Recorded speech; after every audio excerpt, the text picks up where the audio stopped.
All right. Well, but how Take two.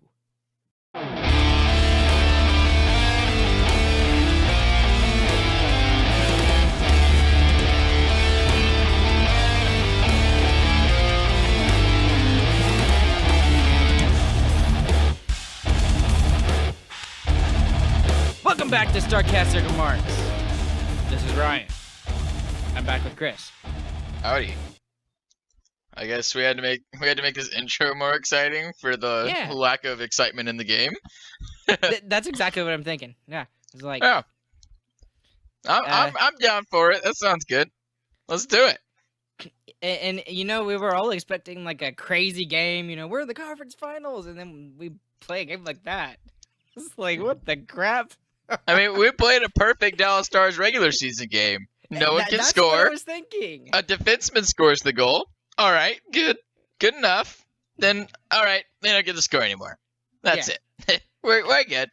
So this is the first time we have seen the Stars play this way since the 2-1 win in the Calgary series. So we saw it once, and we were like, Yep. oh, okay, I'm confused. Are we playing this new running gun, score 5 goals every time kind of game? Or is it this defensive thing? And then we saw the Colorado series, and then we were all like, okay, I guess we're just going to score a barrage of goals every single game now. And then today happened. Hey, I mean, if this is the way that beats Vegas, which it obviously looked like it, they had nothing, then so be it. I'll take 4 boring wins over losing the series any day of the week. Yeah, so, man, what a game. It was boring to watch, and you know, from a national standpoint, I can see how it would be a really boring game to watch, especially if you were watching Game 7 against Colorado, or honestly, any of those games against Colorado, because it was just absolutely freaking insane, that series. I will never forget that series for the rest of my life. And then we go out, and we're in the Final Four. We're one of the best teams in the league. Woo-hoo. And then we blank them. And we don't even blank them. We just won goal. That's all we needed. We pressured in the first 3 minutes. Ben on that line with Como and Foxa instead of Cogs, because Cogs is hurting out. And Ben can't play offense now, so. Yeah. And he got the assist. He got the assist on that goal.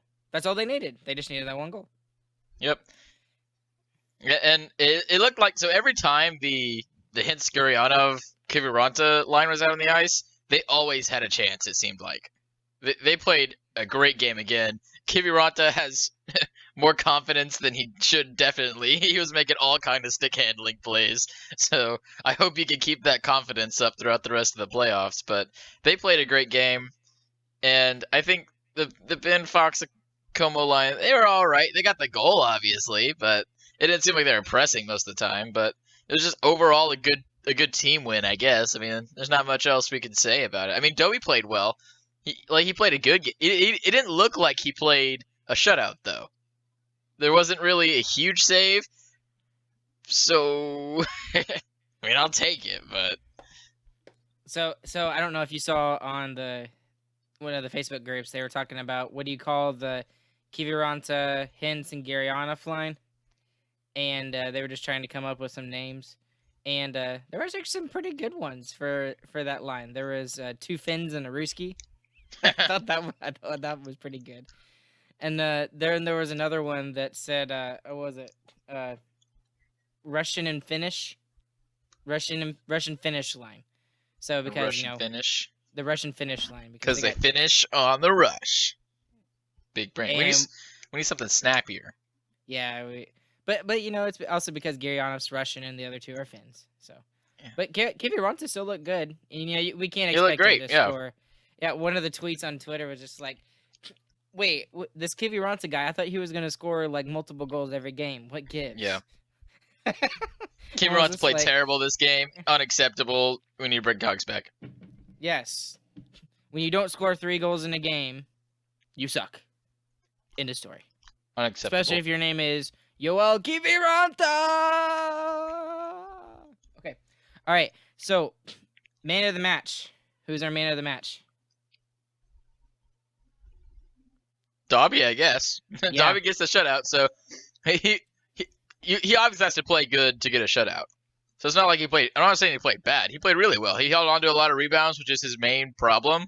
But it just never seemed like Vegas pressed all that much. They had a couple decent chances, but there wasn't any multiple good chances in a row. And while the third period, it seemed like they had the advantage, they never manufactured any constant press. So he played a decent game. He made all the right saves, and he didn't give up any fluky goals. He played perfect. We win. But Well, it wasn't like a Dubé game. So I don't know. Definitely Dobby well, because he gets the shutout. I think it's Dobby too, but I think you're undervaluing him honestly, because there were a I've been couple doing of it it, all playoffs, especially. so Well, I think a lot of people have too, just because oh well, he gave in 4 goals and the Star scored 5, so they just saved his butt. But there have been opportune times when he may not have like the greatest statistics, but he had the greatest statistics in the regular season. But in this playoffs, he just seems to make the key saves when the Stars need it. And then today is a prime example of that. I think there was none other bigger than the save on Nick Cousins. That save on Nick Cousins was absolutely huge, that was a big and save. and Yes. he didn't even get much of it. He just got like just a piece of it, just a tiny itty bitty little piece of it that he was able to get it out of the way. And then even in the third period, when Vegas was pressing, even on their power play, he was not giving up very many rebounds. I mean, he was Yeah, just like no swallowing everything that rebounds. came to him. Yeah. Yeah, the only ones I saw were ones that he intentionally kicks to the corner. So it was just a flawless textbook play from him. He like even that cousin save. He doesn't make like a big flashy play, but he just makes the right plays. He stops all the ones he's supposed to stop. And the Stars didn't give up any chances that he would have to flail his pads around for. So just great defense, great goaltending. We win. Speaking of great goaltending, what did you think of the play of Flower?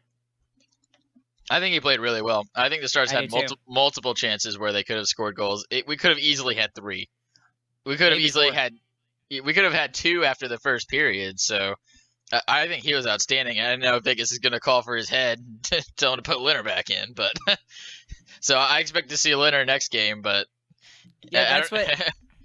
that was one thing I saw on Twitter. There was one tweet that a guy had, and he was just like, they play so much better in front of Leonard and blah blah blah blah blah blah blah, and it really sucks that Fleury gave up that one goal.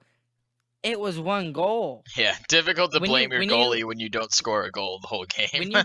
when you give up 2 goals or less, you should be expected to win the game. That's just a rule of thumb. I Unless think. you're the Stars. Unless you're the Stars, then you win 1-0, I guess. But the fact is, the play from Vegas tonight was not Fleury's fault. Fleury, although I am a little questioning why you start Fleury instead of Leonard. I couldn't think of a reason. Can you think of one? Just because of his 3 Stanley Cups? He played game 7. He played game 7, so maybe he's tired. He played well. He played a lot. Like they've had a lot of games. They have Leonard Fleury. played game 7. Sorry. Yeah. Yeah, Leonard played game 7. Sorry. Yes, so Fleury's still a great goalie. Obviously, he allows 1 goal. So I think it's a why not more than anything, really. Like I think if we have if Bishop's healthy, I think he would play game 1. So yeah. So, all right, let me ask you this next question, because this next question was something that popped up on Twitter a lot, especially during the intermission when everybody was on Twitter, not really paying attention to NBC. Do you think it was more of the Stars were just that dominant defensively, or do you think just the Vegas Golden Knights just didn't show up today? that is something I want to talk about. I think it's a combination of both. I think the Stars played great defense, especially compared to what happened in Colorado. And I know Vegas isn't as fast, so it's a little bit easier. But Dallas did play a great defensive game. But Vegas also, I know that Dubé came in and he played amazing and everything. But I was saying, like I was watching those games, Dubé didn't make any. Well, he made some spectacular saves, but like it wasn't like 10. He made like 1 or 2 each game. So Vegas isn't playing that great. especially like even in Game 7, they score one goal to win to win the Game 7. So I think they're having troubles controlling the puck, shooting. Like their passing is wrong, their entries are off. I think they're just off all around. And I think another thing that is super tough for them is they can't win a face-off. 60 to 40 percentage of 60 to faceoffs 40, today. and that was in the Vancouver series all throughout. And that's going to happen every single game Mm. unless they figure something out, which I don't think they can. I just don't think they have good enough face-off guys. So they're gonna have to find a way to enter the zone, and if they don't, they are going to have a tough time in this series. And I'll go back to what you said earlier too about it didn't really feel like Anton Hudobin had like a huge shutout performance and all that sort of stuff. We were outshot in the third period, 15-2. But Yeah, it it didn't really feel like didn't. that It didn't either. feel like that, right? Yeah. So that's one of those misleading stats that you look at and you're kind of like, wow. So they must have been pressing a lot, which they And did. They pressed, but the Stars still played their brand of hockey, which was defensive hockey. and I think we see that the Knights shoot a lot too. You don't get 20 shots in the first period against the Vancouver Canucks, and they're all great shots. That's not what happens. Vegas likes to shoot, and they're gonna shoot from the outside if they get the chance, and we're gonna let them if it's not gonna be a good shot. We know Hudobin's gonna stop it. So I think So you, at the end there, they just started peppering the same way that they did when they were flustered against Dubé, and they're just like, just get stuff on net. Demko, Demko, Demko. How many times have I said Dubé? like about 4 or 5 times. 4 or 5. Demko. You're going back to Calgary, Dylan Yeah. Dubé. No one knows who Demko is anyway. Whatever. Demko. Every time I said Dubé Demko, they know now. Shut up. They know who he is now. So Yeah. I think Vegas is they're just throwing rubber at the net and hoping something sticks. And I thought that something was going to stick eventually in this game. I thought we needed a second goal, and I kept saying that too. Yeah, that's what Klinger said in his post game as well. But turns out we didn't. They didn't make any good shots in the third period, really, in my opinion. Well, and that random thought that crossed my head. Random tangent. Do you think Markstrom is coming back to Vancouver? I don't know. I don't think so. I don't think so after that performance by Demko. They can't afford him. They really can't afford him. I think he's still a great goalie, but yeah. Oh yeah, he's still no. That's nothing against him being a bad goaltender. It's just that Demko proved in those last 3 games that he could be a starter. I don't think that'd be a pretty rash decision, but yeah, tangent.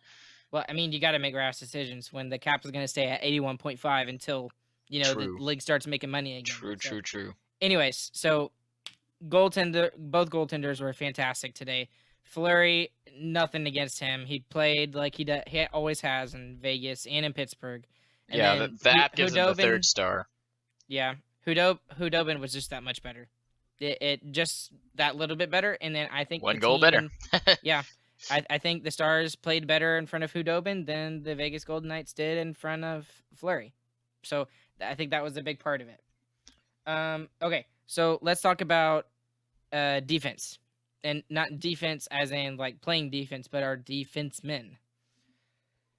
The Stars defensemen and the Vegas defensemen, they had a huge segment on it in the post game, and it was something like the Stars defensemen had scored 46 points in these playoffs, and then for the VGKs, it was something similar. It was like 37 or 39 or something crazy like that. So what does that say about the brand of hockey that both of these teams play? Yeah, it's the similar style, right? So we don't have guys that are gonna fly into the zone and score on the rush. We're gonna fly into the zone, hit the late man, and have them snipe it in, or get some bodies in front and give them points off of rebounds and deflections and stuff.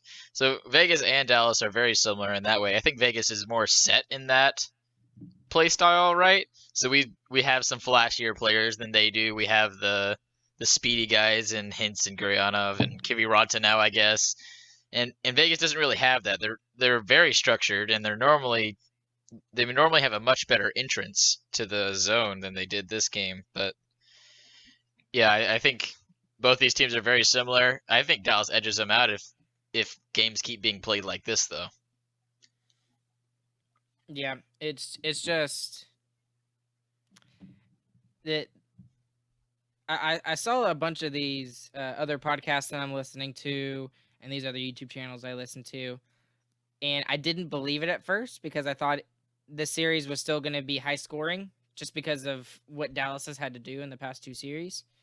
But a lot of people kept saying, there's going to be a lot of these 2-1 games, these 3-2 games, these I guess these 1-0 games, and I didn't see that. I really thought this was going to be like another offensive shootout because both teams really do have a lot of offensive firepower.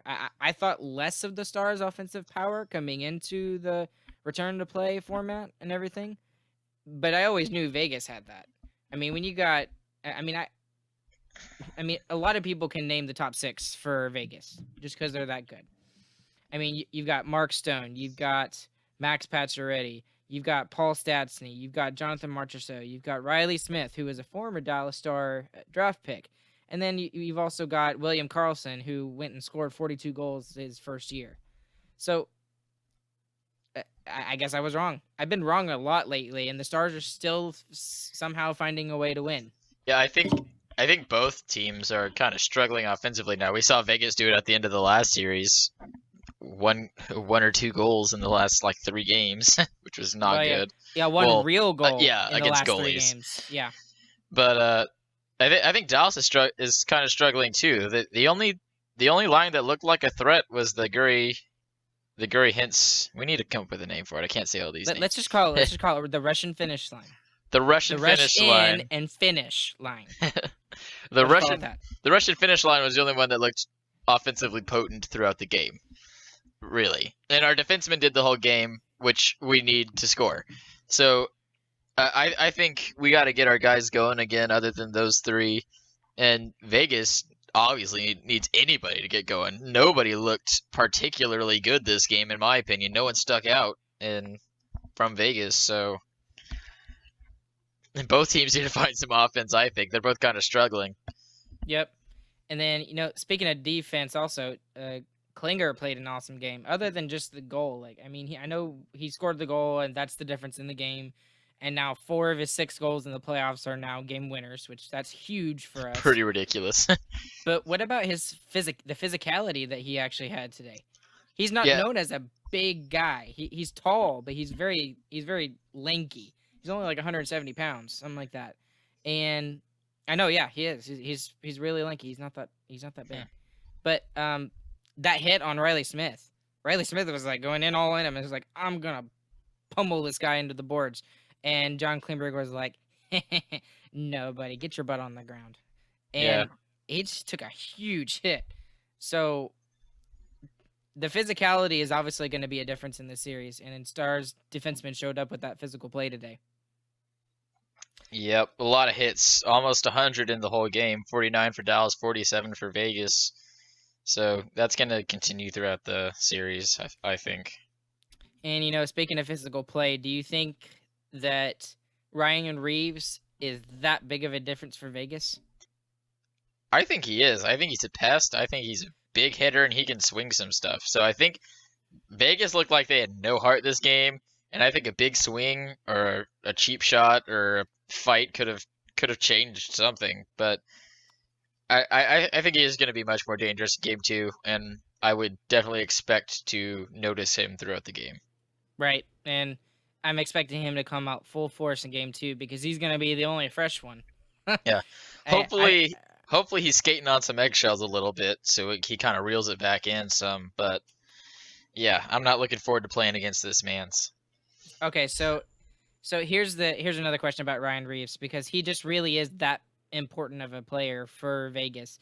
I think he's one of the last enforcers left in the league, like the Steve Otts, the Ty Yeah, that's Dubnys, his those only kind of job. players. He literally can't do anything he else. can, but he's still a effective player forecheck wise. So he may not Forecheck, score. yeah. But I mean, like, we have players like that. I mean, like Blake Como, he hits everything in sight. Yeah, but Everything. no one knows who Blake Como is. Everybody in the league knows who Ryan Reeves is, and that's just because he's a punk. So, Yep.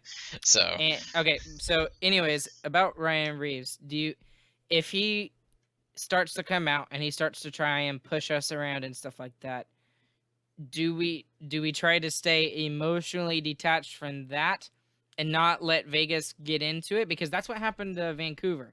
And I'm gonna have to pick a bone with Antoine, but Don't you he dare. picked he picked a fight. Roussel picked a fight with Ryan Reeves, and I think that's one of the reasons why, especially in the last couple games, Vancouver just had no answer for Vegas at all.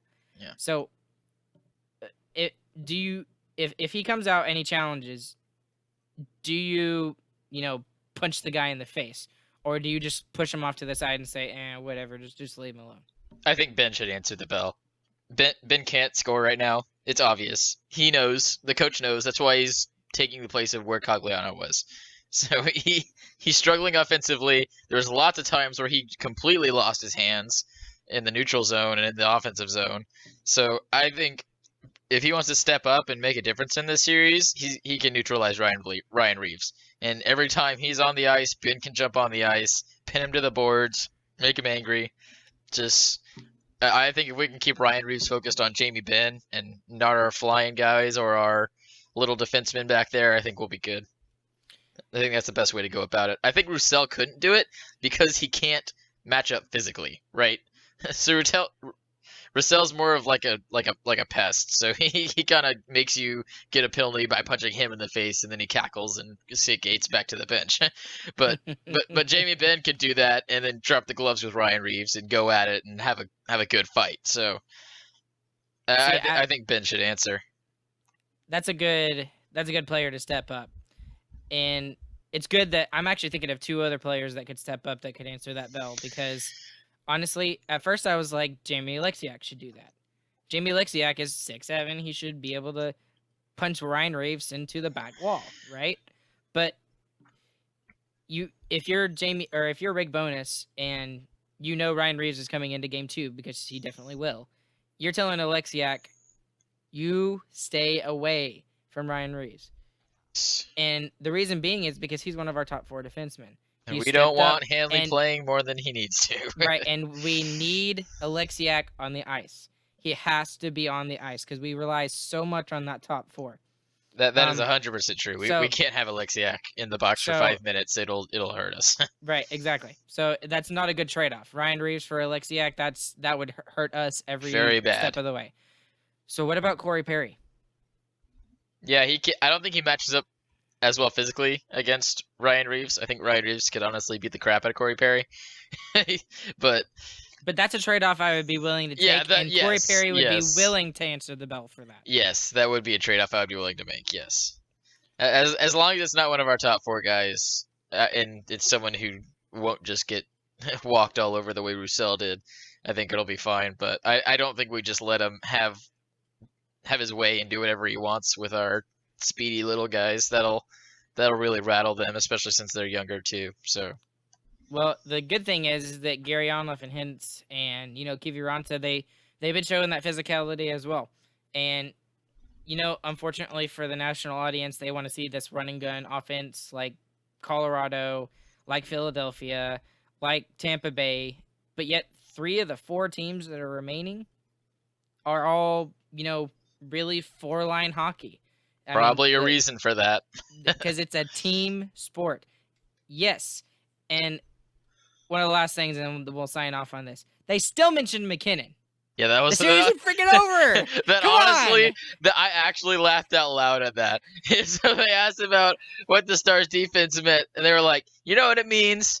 It means Nathan McKinnon is a great hockey player." With just that good. Whatever. I just stood up and I just laughed. I left the room. I was like, "Okay, that was so funny." I thought they were joking at first. It was hilarious. It's just like, come on, please. I'm so sick of hearing about him. I know he's a great player. Colorado, you hold on to that man for the rest of his career. But, dude, come on, NBC. Come on. Talk about how great of a defensive game it was or something. I mean, which they did. And it was only one comment about McKinnon. But dude, the very first one. The very first one. I know. It's just like, come on, man. Get over yourself. Okay, I'll leave it at that. All right, and then one random thing I wanted to mention. Pierre Maguire Mr. Pencilhead, bald-headed, inside the glass man for NBC, apparently got an interview for the Arizona GM job. I hope he gets it. That would be so funny. That would make Arizona even more of a joke. that would be the most 2020 thing to happen. And as much crap as Nathan, excuse me. See, now I've got stuck in my head Nathan McKinnon. As much crap as Pierre Maguire gets for his announcing and all that stuff, he really does know his hockey. So, and technically you could be saying he's been scouting players for years, being a broadcaster now. So he knows probably a ton about all of these players. So that may be a good thing for Arizona. I don't think it's going to happen, but we'll see. I've got one more thing. Tyler Seguin looks very obviously hurt. He can't skate. He can't skate, but he was very noticeable today. He we really saw him was more, trying. But every time there was a puck, a 50-50 puck, he can't get to it.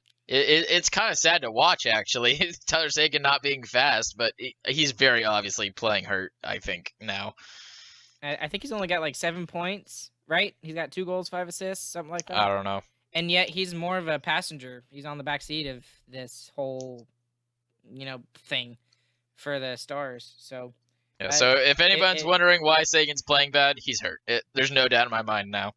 Well, and there was something I saw on Twitter as well, that when they were celebrating after Kiviranta scored his 3rd goal of the hat trick in Game 7, you could see that his jersey was down a little bit, and around his left wrist, it looked like there was some kind of wrap or something on it. So, something's wrong with him. Something's wrong with him. Yeah, and it's a hand thing or something. Yeah, it's not just he's not producing. He doesn't look like Tyler Seguin right now. So. Yeah, and he may be slow, but he's still noticeable. Noticeable. And today he was definitely noticeable. There was at least 4 or 5 times when I was like, "Okay, Seguin, that's a good play. That's a good play. I can." And there were a couple shots he was able to get off, but you're right. He just looks a little off, and he's playing hurt. So we'll just hope that he can do what he can, because an injured Tyler Seguin is probably better than a healthy Jason Robertson or a 100% true. Or a Nick Kamano or something like that. So, all right, guys, that's all we got for you tonight. Good podcast, Chris. This has been Starcastic Remarks. I'm Ryan, and you can follow us on Twitter at StarcasticR. You can also like our Facebook page, and you can also subscribe to us on our YouTube channel, Starcastic Remarks. Stars win. Stars win. Stars win. I need to do a better Jeff K on that. And they win by a final score of 1-0 tonight, playing Dallas Stars hockey, not this running gun stuff that we saw. Yay, boring! Yay, boring! And maybe we'll do another podcast tomorrow. Well, we might not. We'll see. We'll see. Okay, Chris, real quick, who do you got in the Eastern Final? Who's gonna win? The Islanders. They're gonna win. They're way better. Islanders in 7. I'm gonna say that. Islanders in 7. That's where we're gonna go. Okay. And we'll see you guys on the flip side. Night, guys.